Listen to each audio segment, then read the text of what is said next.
地鐵大家日日搭，但係地鐵列車嘅 number 大家有冇留意過呢？個 number 有咩用？等貓貓話你知啦。大家好，我係帶大家科普大灣區嘅閱讀貓。列車編號可以喺車廂連接處見到，車內車外都有。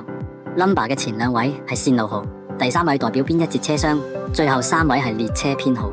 以6節車為例，前半節第1到第3節分別係 A、B、C， 而後半節第4到第6節咧就調翻轉啦，分別係 C、B、A， 而且同一列車會有2個編號，一半係單數，一半係雙數，以此類推，4節車就係 A、B、B、A， 8節車就係 A、B、C、D、D、C、B、A。順帶一提，最早嘅2批車用嘅係4位 number 嘅，但係道理係完全一樣嘅。